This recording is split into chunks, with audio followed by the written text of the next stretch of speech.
नमस्कार लिसनर्स, एक बार फिर स्वागत है आपका जैनस स्टोरीज में। आज की कहानी का शीर्षक है जब साधु राजा बना। एक साधु था। चलते चलते वह एक शहर के पास पहुंचा तो शहर का दरवाज़ा बंद हो गया। रात हो गई थी। वह साधु दरवाजे के बाहर ही सो गया। देवयोग से उस दिन राजा का शरीर शांत हो गया था। उसका कोई बेटा नहीं था। राज्य पाने के लिए सभी कुटुंब के लोग लड़ने लगे। एक कहता कि मेरा हक है, दूसरा कहता कि मेरा हक है। अंत में सबने मिलकर यह निर्णय किया कि कल सुबह दरवाज़ा खुलने पर जो सबसे पहले भीतर आएगा उसी को राज्य दे देंगे। ऐसा निर्णय होने से विवाद मिट गया। सुबह होते ही शहर का दरवाज़ा खुला तो सबसे पहले वो साधु भीतर गया। भीतर जाते ही हथनी ने चट से उन साधु महाराज को अपने सूंड से उठा लिया और अपने पीठ पर बैठा लिया। लोग जय जयकार करते हुए बाबा जी को दरबार में ले गए। बाबा जी ने पूछा कि ये सब क्या हो रहा है भाई। उन्होंने बाबा जी से बोला कि महाराज, हमने विचार कर लिया है कि शहर में जो सबसे पहले आएगा उसको राज्य दे देना है। सबसे पहले आप आए, इसलिए हमने आपको यहाँ का राजा बनाया है। बाबा जी ने कहा कि अच्छी बात है। बाबा जी ने नहा धोकर राजसी पोशाक पहन ली और आज्ञा दी कि एक बक्सा लाओ। जब बक्सा आया तो बाबा जी ने अपने पहले के कपड़े, तुम्बी, खड़ाऊं आदि सब रखकर ताला लगा दिया और चाबी अपने पास रख ली।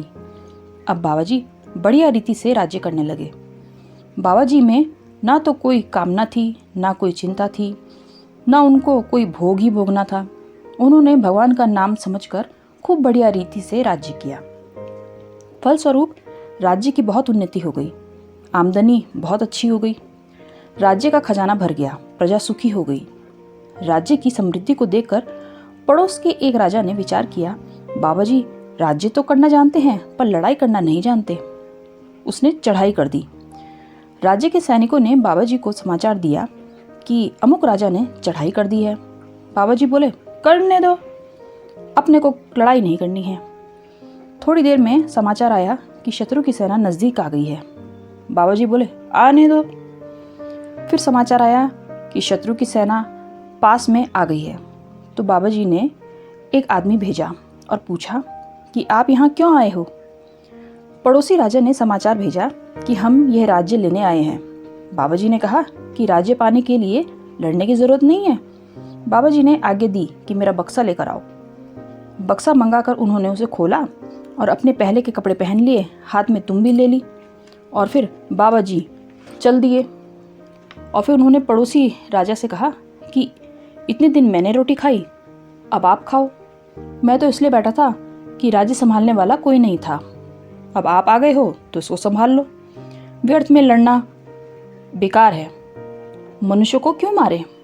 इस कहानी का तात्पर्य ये नहीं कि शत्रु की सेना आए तो उसे अपना राज्य दे दो, बल्कि ये तात्पर्य है कि बाबा जी की तरह जो काम सामने आए उसको भगवान का काम समझकर निष्काम भाव से बढ़िया रीति से करो। अपना कोई आग्रह मत करो। आप सबको ये कहानी कैसी लगी कमेंट बॉक्स में ज़रूर बताएं और चैनल को सब्सक्राइब करें। कल फिर मिलेंगे शाम 5 बजे एक नई कहानी के साथ। Thank you.